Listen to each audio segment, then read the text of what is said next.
Now at 5, fire destroys a motorcycle shop in Altamont, Kansas, taking the life of the owner inside. President-elect Donald Trump's rapid-fire cabinet picks are shaking up Washington. I'm Nicole Skanga on Capitol Hill with how lawmakers are reacting, plus why some Republicans are pushing back. And it's the 200th anniversary of the signing of the Treaty of 1824. We sit down with the Quapaw tribe as they reflect on the history. The 4 states' most watched news starts now. A devastating fire in southeast Kansas claims the life of a local business owner. This is KOAM News at 5. I'm Tanya Bach. The fire happened last night in Altamont, Kansas. Altamont Police Chief Michael Shields says 61-year-old Edward Escolas, who owned the motorcycle repair shop, was found dead at the scene. When first responders arrived, he said they quickly realized the intensity of the fire and called for mutual aid. Firefighters from 8 different communities responded to help bring the blaze under control. The cause of the fire is currently under investigation. Both the Kansas State Fire Marshal and the KBI are involved. Members of the Quapaw tribe gathered at Downstream Casino for the 200th signing anniversary of the Treaty of 1824. Now, the original treaty, which is usually stored at the Arkansas State Archives, was on display at the event. The Treaty of 1824 was a treaty between the U.S. and Quapaw that resulted in the Quapaw tribe being removed from their location in Arkansas. The U.S. gave the Quapaw land in Louisiana along with $4,000 worth of goods. Our ancestors who went through all of that to give us what we have now. And she says the 200th anniversary of the signing of the treaty is a symbol of Quapaw's resilience and survival in the face of adversity. You can cut the ribbon. The SEK Recycling Center in Pittsburgh cut the ribbon today on a new paper baler. The staff and crew started training on it in September and have been using it for a few months now. The Recycling Center reached its goal of $10,000 through grants and donations to purchase the machine last May. So unlike previous balers, it is significantly larger. It's got this nice little conveyor belt that allows you to load stuff in from the floor that it then puts into the baler itself and then pushes it together. Unlike the other ones that we have that you kind of have to climb on top of and is kind of awkward and simplifies a lot of processes for it. The SEK Recycling Center is open for drop-offs from 10 a.m. to 5 p.m. on Tuesdays and Thursdays and from 9 a.m. to 3:30 p.m. on Saturday. Well, meteorologist Lindsay Gaffney joins us with a first look at weather. Well, temperatures are in the lower 60s, so we got a little bit warmer today in the upper 60s, low 70s across the region.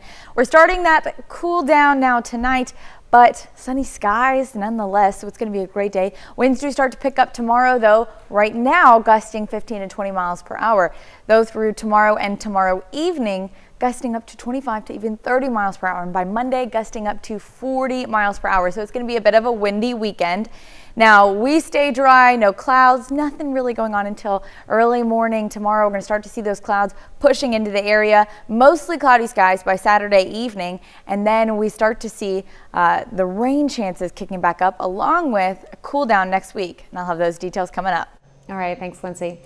We have a look today at some of the new faces on Capitol Hill. Dozens of newly elected members of the U.S. House gathered for their class photo. Winners of the 2024 races are in Washington for their 10-day orientation, and their visit will include tours of the Capitol as well as a lottery for offices. And those new faces include a father of 3 who worked in the Obama administration and will represent rural Alabama.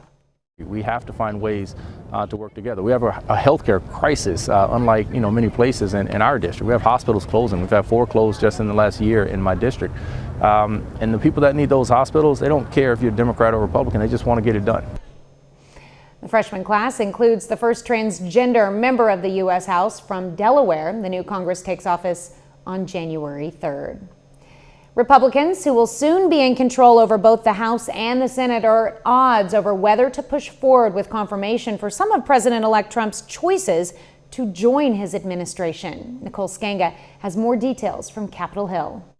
The debate over Senate confirmation for some of President-elect Donald Trump's more controversial cabinet picks is already underway on Capitol Hill. I think the Senate should do everything they possibly can to approve those and to nominate them and get them through the confirmation process. There are, I think, a number of nominees that have got a lot of tough questions to answer. House members left for the weekend without an ethics committee vote on whether to release a report looking into allegations of sexual misconduct by former Congressman Matt Gaetz, Trump's choice for Attorney General. I do not believe that that is an appropriate thing. It doesn't follow our rules and traditions, and there is a reason for that.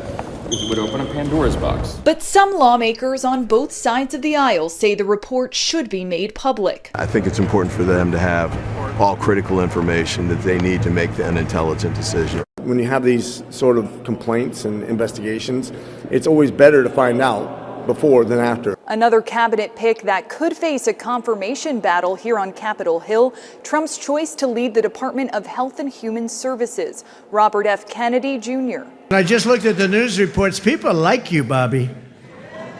Don't get too popular, Bobby. Kennedy's anti-vaccine activism has several lawmakers questioning whether he should oversee the nation's public health agenda. All my kids are vaccinated, and I hope he's not going to move against one of the most life-saving technologies in the history of the world. Kennedy is also facing another challenge from some conservatives. Former Vice President Mike Pence called on Republicans to block Kennedy's nomination because of his record supporting abortion rights. Nicole Skenga, CBS News, Capitol Hill. A pro-life group which is aligned with President-elect Trump, Americans United for Life, issued a statement backing Kennedy's selection, calling him a newcomer to the conservative pro-life movement. Well, still ahead, a step back in time. These may seem like a relic of the past, but not in this shop. I'm Michael George with the people working to preserve the typewriter. And next in Health Watch, many of us have had our share of too many sweets the past few weeks. I have. And the holiday season is approaching. We've got tips to help you cut back. Topping today's Health Watch, a new health report shows how many people may have a debilitating condition and highlights who may not be getting help for it. A study published in the Lancet Medical Journal says more than 800 million adults worldwide have diabetes, which is nearly twice as many as previous estimates from the World Health Organization. The study also says more than half of people 30 or older who have diabetes are not receiving any treatment for it. The study finds the global population of those with diabetes has doubled since 1990 to 14%. And the WHO says the study is alarming and urges more global policies for healthy diets, more physical activity, and better systems detection and treatment. Infant and maternal health nonprofit March of Dimes gives the U.S. a D+ grade for its high preterm birth rate. This is the third year in a row the country has earned that grade in the organization's annual report card on U.S. maternal and infant health.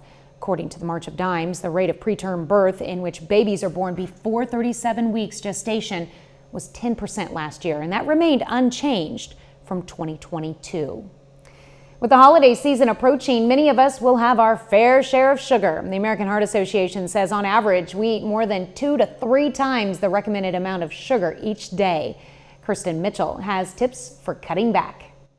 The season of sweets is never ending at Regina's Candies in St. Paul. How much sugar do you eat a day, you think? A lot. What does sugar do to our body? It goes into our bloodstream, and then our friend insulin puts it into our cells so that we can utilize it for energy. Dr. Allison Golnick is an integrative pediatrician at Allina Health. If we have too much sugar, insulin can burn out, causing diabetes. And if we have too much sugar, our body has to store it somewhere, so it gets stored as adipose tissue, contributing to obesity. How do you feel after you eat a lot of sugar? Do you notice a change in your body? I think I get a hit of energy and then I get sleepy. How much sugar should we be consuming a day? In general, you want to have less than 25 grams of added sugars. A little more maybe for men, a little less for kids. 25 grams of sugar is about 6 teaspoons. May sound like a lot, but it's easy to consume that amount in just one serving. These candy bars, for example, have about 25 grams of sugar. And soda, an astounding 75 grams. So drinking one of these bottles would be about 3 times your daily limit. Diet or zero sugar labeled foods contain artificial sweeteners, which doctors say can be harmful too. The big whammy with these is that they're like 100 times as sweet as sugar. So they're training our taste buds to love sugar and want more and more and more. Dr. Golnick recommends pairing sweets with fiber or protein, eating a savory breakfast instead of sweet, and taking a walk after eating. I think there are more healthy things that are easy to grab instead of a cookie if you have discipline. Discipline and understanding often confusing nutrition labels can help set you up for sweet success. Kirsten Mitchell, CBS News. Well, experts have another helpful tip for identifying sweeteners in food labels. Look for ingredients that end in ose, like fructose, dextrose, and maltose. There you go. That's a look at today's health news. A little later, we look at a growing debt problem in American households. And it's going to be a warm and windy weekend this weekend. We'll talk about that coming up. Well, it's been a really nice couple of days. Sunny skies, temperatures in the 60s.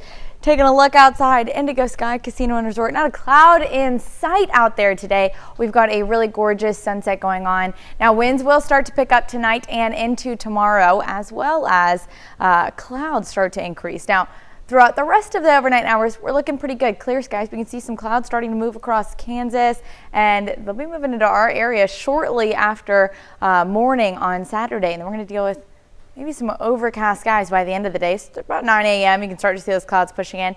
We start the morning off in the lower 40s. Not too bad. A little bit warmer than it was this morning. But again, we warm quickly back up into the 60s, with our highs reaching upper 60s again to low 70s in some areas.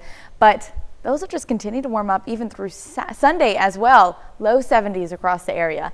Now, winds start to pick up mostly tonight, gusting 15-20 miles per hour, but through tomorrow, gusting up to 25-30 miles per hour Saturday evening. Now, they die down once we start to see some showers pushing in. You can see this is still Saturday, 7:30 p.m., 25 to 30 mile per hour wind gusts. But as we head into Sunday, when the clouds start to roll in, the showers start to roll in, they die down. Now, just following the warm front, you can see winds pick back up out of the south up to 40 miles per hour Monday morning. So it's going to be a pretty windy event. But outside of that, no other severe threats. We're going to have those overcast skies pushing into the area. Looking pretty good, though, outside of the warmer temperatures. It might be a little bit humid as well. We might get a few isolated showers early Sunday, but really our main threat is going to be Sunday evening and into Monday. So for the rest of the weekend, temperatures upper 60s, low 70s. Clouds start to increase on Saturday along with gusty winds. Sunday, winds die down. We are still going to have mostly overcast skies with a few isolated showers, and then later in the evening is when we're going to see that warm front move in late Sunday night into Monday morning. So we're going to watch that future track as it's pushing in. You can see by about 11 p.m. already starting to see the top of that shower push in. There's our warm front. Not a severe threat, but we could get some heavy rain amounts with this. This is moving through early Monday morning, clearing out by about 8 a.m. and then shortly after, this is now Monday 3 p.m., we've got our cold front moving in from the north to south. That's going to be pushing off more to the east, northeast instead of just the north. Now, these showers will clear out pretty early on Monday as well, about 8-9 p.m. And then we've got clear skies after that. It's going to be sunny, looking good. Winds are out of the north, and we do drop in temperatures down to lower 60s on Tuesday, lower 50s on Wednesday, and then overnight lows both Wednesday, Thursday down at or below freezing. Now we got a chance for an isolated shower Tuesday night and early Thursday morning, but really not expecting heavy amounts of rain. No snow chances or anything else like that this early in the season. And then temperatures start to warm up by next weekend. All right, but we've got that rain chances coming in on Sunday. But most of the day we'll have the opportunity to enjoy those 70 degrees, right? It's going to be cloudy. If you don't mind the clouds, then yeah. I'm not a big fan of just overcast days, just because I like the sun. Yeah. Well, but 70 degrees in November. It is. Like that doesn't happen often. But we've been above average temperatures pretty much the whole season. That's mostly going to continue, I would say. Get ready for the cold nights next week. Yes. All right. Thanks, Lindsay. Well, coming up, keeping history alive, we take you to a shop in New York City that has typewriters dating back to the 1920s. 20s. Topping Consumer Watch, Americans are racking up debt at record levels, but for many households, their income is growing as well. According to new data from the Federal Reserve Bank of New York released Wednesday, debt for U.S. households moves up to a new record of nearly $18 trillion. This number was not adjusted for inflation. The Fed Reserve's latest quarterly report also says balances grew across all major debt categories, with record cards and auto loans continuing to see the biggest gains. Data shows most households have been able to handle that rising debt because of the expansion of after-tax income. For decades, everyone had a typewriter in their home and office, and then computers made them a relic of the past. But as Michael George shows us, there are still some diehards out there hanging on to this retro way of putting ink to paper and keeping typewriters alive. For 92 years, this small family business in New York City has been doing one thing and one thing only. We are the only typewriter shop in New York City. Jay Schweitzer, owner of the Gramercy Typewriter Company, spends his days fixing and selling these machines that were once a part of every home and office. And even in the age of computers and smartphones, the typewriter's nostalgic sound strikes a chord. It's a sound that certainly resonates with the older folk. And the youngsters, it's a sound they're not familiar with and want to know what that is. Customer Joe Cannon says he does his best writing on a typewriter because it helps him focus. It's tactile.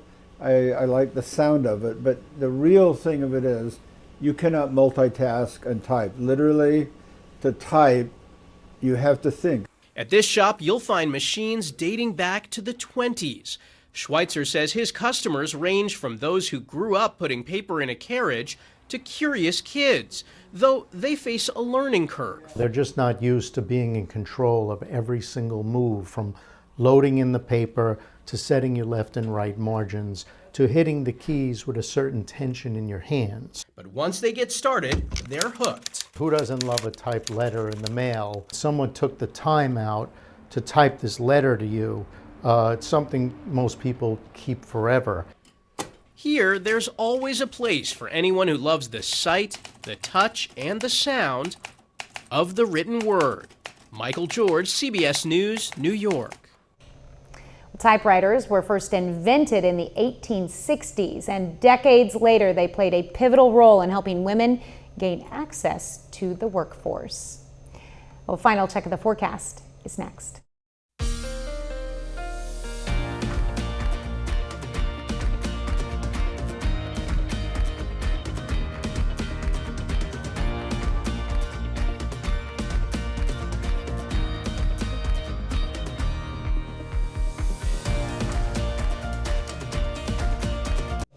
Up next on the CBS Evening News, we go on the road with a car that got away. Buckle up for a trip down memory lane with a father-son duo and a very special gift.